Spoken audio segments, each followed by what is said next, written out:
一個寫住人均300幾蚊嘅炸豬扒店都真係幾得人驚㗎。呢餐2個人合共消費孖20。大家好，我有一句講句嘅斜槓壯年 Theo。今日大佬同朋友約會落單嘅我，揾到咗另一位落單嘅朋友阿 Mark 去試一試呢間最近經歷過業務調整嘅雲山勝利啊。其實佢就係以前嘅雲山之地方呢，都仲係嗰個地方，只係從人均200蚊一位起嘅板前壽司套餐，轉型為單價唔超過100蚊嘅炸物定食。一樓依舊都係拉麵店子狀。2樓呢就係雲山勝利啦。至於點解叫勝利，我估應該同日文嘅諧音梗有關係㗎。炸豬扒嘅日文發音呢係 tonkatsu， 勝利嘅勝呢係 katsu， 所以呢炸豬扒飯亦都叫 katsudon 勝東㗎。到店之後先得知啊，原來而家仲未供應炸牛扒，咁就嚟返個雙人純血黑毛團套餐啦，包含咗2個吉列黑毛團飯、1份招牌炸雞塊同埋2杯可樂㗎。落單之後大概20分鐘左右啦，炸豬扒就登場㗎啦。豬扒表面嘅油膩感唔重，回油做得幾唔錯㗎，表面脆感十分明顯㗎，而且炸衣好薄，亦都好貼服㗎，唔會有嗰種成口都係粉嘅感覺，十分有水平㗎。瘦肉部分睇落雖然好似好乾咁樣，但係食起身係有爽感㗎，而且一啲都唔黐牙。豬肉呢仲透住少少嘅肉甜味添。呢塊呢係一塊有瘦肉、有筋腱、有油脂嘅豬扒，筋腱部分特別好食㗎，油脂嘅含量其實都唔算特別高，係一個適中嘅範圍啦。但油脂釋放出嚟嘅豬味呢，接受程度就因人而異啦。佢同難以下咽嘅豬氣味完全唔同㗎。對於我嚟講係完全可以接受㗎，並且會將佢判定為優質食材先有嘅表現啦。豬扒自身幾乎係冇底味㗎，咁直接將食材本味暴露，係對食材選品自信嘅表現啦。隨餐配咗2款醬汁㗎，一款呢係有啲梅子味嘅酸醬，另一款呢係有啲沙律醬混入其中嘅辣醬，我更加中意後者㗎。呢一份單點先唔夠60蚊嘅吉列黑毛團飯真係冇得輸啊！我強烈推薦啦。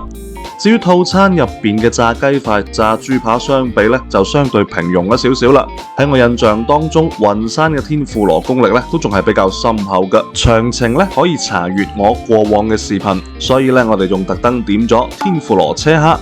依然都係印象當中薄且貼服嘅天婦羅炸衣，出餐速度極快，5分鐘唔夠就上菜㗎啦。蝦嘅品質幾唔錯㗎，有脆感有微甜，搭配呢個隨餐附贈嘅紫菜醬真係特別鮮㗎，我強烈推薦啦！而且呢個紫菜醬同炸豬扒都好夾㗎，一定要試下。一碗飯落肚，其實呢都仲係有啲意猶未盡㗎，就係嗰種食咗好食嘅嘢之後，個嘴仲想繼續食嘅感覺。於是果斷轉場1樓子狀，試一試呢個新推出嘅車團啦。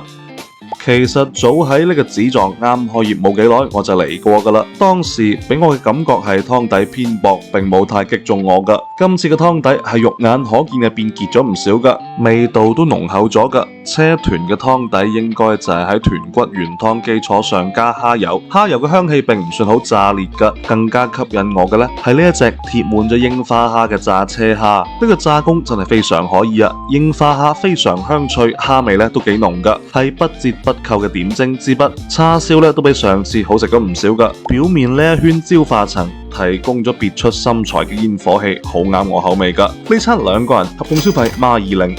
有句講句，拉麵嘅改進非常明顯，係十分對得住而家呢個價錢嘅出品啦。而且環境比好多主流嘅拉麵店都要坐得更加舒服㗎。呢一趟嘅主角炸豬扒都冇令我失望㗎，炸工同炸衣嘅水平都好在線㗎。食到最後都冇出現嗰種炸衣同豬扒分離嘅情況。豬肉嘅選品真係幾唔錯㗎，而且係可以食得出呢一塊係一塊精修過嘅豬扒，改刀處理都好大方㗎。起碼今晚我哋嘅呢2件豬扒都係涵蓋咗瘦肉、筋腱同埋油脂㗎，食起身都幾有層次㗎。呢個130嘅雙人套餐真係誠意滿滿㗎，我強烈推薦啦！